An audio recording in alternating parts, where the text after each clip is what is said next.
अभी कांग्रेस के कद्दावर नेता माने जाने वाले वर्तमान निर्दलीय विधायक प्रदीप जायसवाल के विधानसभा क्षेत्र में खनिज माफिया तांडव कर रहे हैं और हमारे जनहितैषी डींगे हाँकने वाले विधायक मौन साधना में बैठे हैं। बात बारासिंगी क्षेत्र की है, जहां जमकर चर्चा हो रही है कि रेत माफियाओं को क्षेत्रीय नेताओं का संरक्षण प्राप्त है। तो कुछ विधायक के रिश्तेदार बताए जा रहे हैं, तो कुछ पार्टनर। बताया जाता है कि ठेकेदार राजेश पाठक को दोनों हाथों घी में है और सर कढ़ाई में, जिसके चलते वह रेत नगरी से सोना निकाल रहे हैं और उनके कारनामों के पहरेदार भाजपा कांग्रेस के नेता बने हुए हैं। ग्रामीणों का कहना है कि खनिज माफियाओं के गुर्गे के हौसले इस कदर बुलंद हैं कि अब वह आवाज़ उठाने वाली जनता को भी रोंदने से नहीं चूक रहे हैं, जिसका उदाहरण स्वरूप विगत दिनों मंदिर से आने वाले ग्रामीणों के डंपर चालकों ने रोंदने का प्रयास किया। तो सती माता से हम लोग रिटर्न हो रहे थे पूजा पाठ कर करके, तो अचानक हम लोग आगे थे और डंपर वाला पीछे से आ रहा था। उसको हमने गाड़ी से साइड मांगे, उसने साइड में नहीं दिया, उसको हाथ मारे कि भाई हमको बढ़ने दो, आप ही बढ़ जाओ। आगे पीछे पूरे डंपर लगा के रखे थे, बीच में हम लोग साइड में चले गए। उसके पीछे एक पुलिस की गाड़ी थी, पुलिस वाले ने बोले कि ये लोग रेत रोकने वाले हैं, गाड़ी चढ़ा दो इनके ऊपर। किसने बोला ऐसा? पुलिस की गाड़ी थी, पुलिस की गाड़ी के अंदर बैठे हुए पुलिस वाले थे, उसमें थानेदार था कि फिर टीआई था, कौन था इसका कांच के अंदर हमको दिख नहीं पाया, लेकिन पुलिस। क्या मामला हुआ था रात? हम सती माता से आ रहे थे तो यहाँ एक्सीडेंट हो गया हमारा। कैसे हुआ एक्सीडेंट? वो पुलिस वाले ने बोले इनको ठोस मार दो, रेती रोकेंगे इन करके। अच्छा, तो आपको भी बोल रहे थे कि हाँ। रेती रोकेंगे करके? हाँ। उसके बाद में फिर एक्सीडेंट हो गया आपका? हाँ। फिर हम कैसे मैं से घर गया, मैं सो गया। फिर आप सो गए? हाँ। हम अपने दर्शकों को बता दें कि बालाघाट जिला खनिज संपदा का खजाना है, जिसके दोहन में जिले की राजनीति के संरक्षण प्राप्त राजेश पाठक दिन रात अपने पार्टनर के साथ जुटे हुए हैं। इन माफियाओं पर पूर्व सांसद कंकर मुंजारे ने गंभीर आरोप लगाते हुए पूरे जिला प्रशासन के अधिकारियों को बिकाऊ बताते हुए सांठगांठ होने के आरोप लगाए हैं।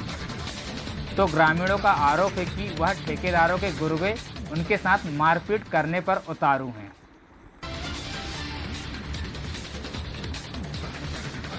बालाघाट जिले के खेररांजी अंतर्गत अंसेरा ग्राम में परसवाड़ा के अंतर्गत कोकड़ा ग्राम, टिक्की टोला, मकरदर्रा और बोनगट्टा में बेखौफ उत्खनन किया जा रहा है, जिसकी शिकायत सांसद कंकर मुंजारे द्वारा जिला प्रशासन के जिम्मेदारों से किया गया है। लेकिन जिम्मेदार हैं कि चुप्पी साधे बैठे हैं। आखिर यह चुप्पी क्यों?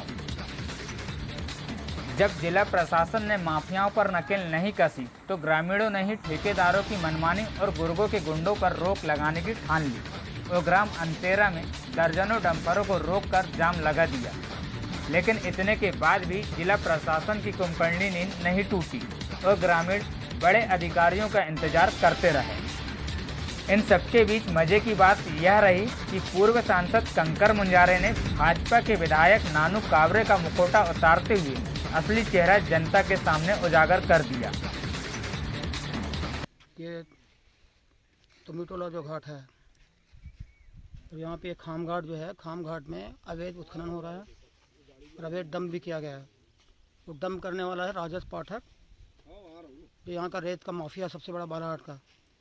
वो पूरे ज़िले की नदियों को बर्बाद कर रहा है, छलनी कर रहा है। और यहाँ तो मैंने देखा अभी घूम करके किसानों के साथ में, यहाँ के नागरिकों के साथ में पूरी तरह बर्बाद कर दिया है।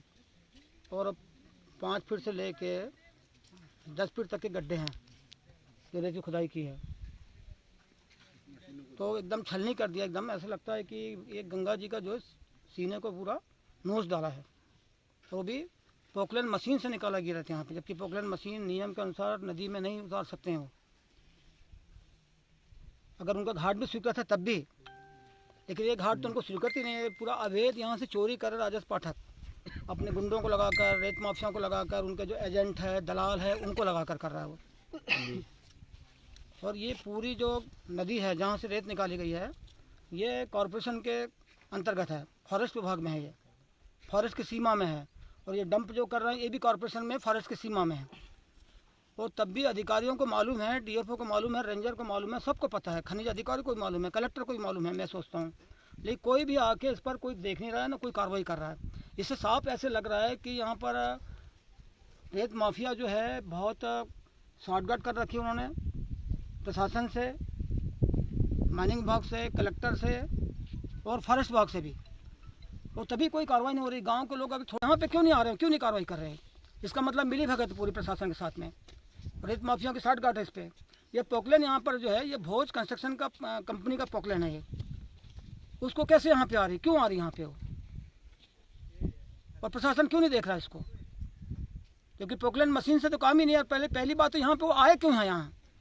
ये घाट ही उनका नहीं है, तो फिर क्यों आ रहे हैं? घाट स्वीकृत ही नहीं, क्यों आ रहे हैं? वैसे ये पोटिया पाट के पास जो है जहाँ पुल बना है, वहाँ पे भी वो नया घाट बना रहे हैं।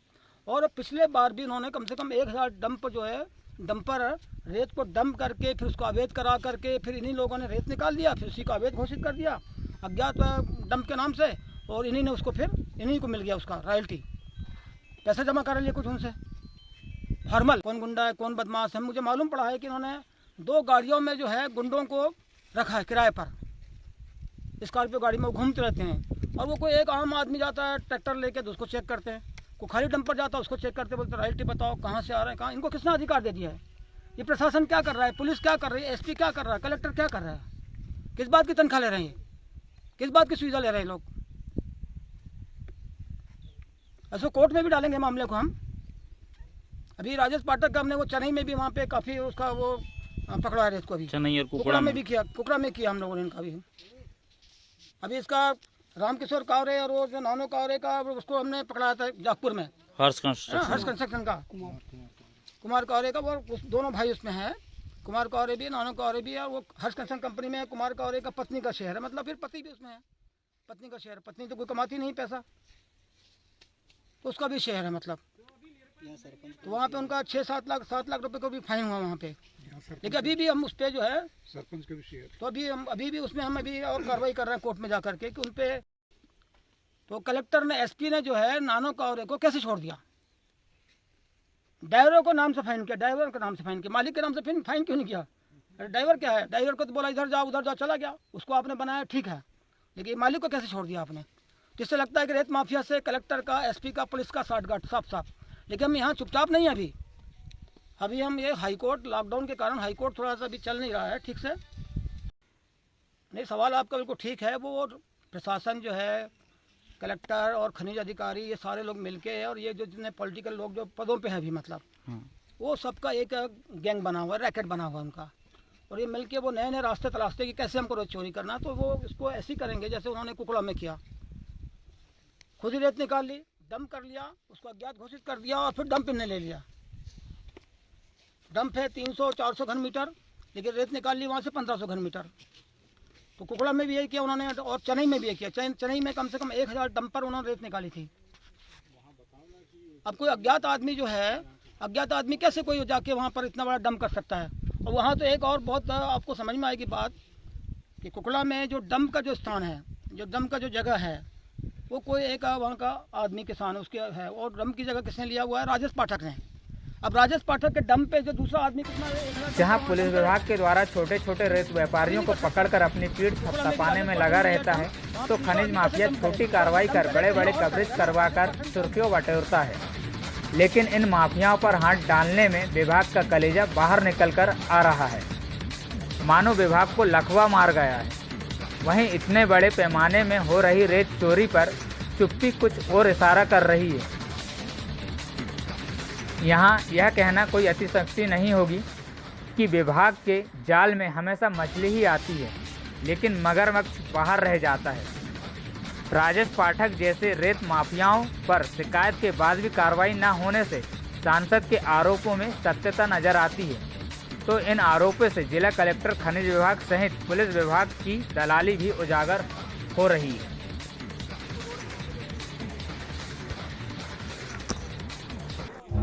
अगर आपको ये वीडियो पसंद आया हो तो इसे लाइक और शेयर जरूर करें, और हाँ, हमें सब्सक्राइब और फॉलो करना ना भूलें ताकि आप देश और दुनिया की कोई भी खबर मिस ना करें।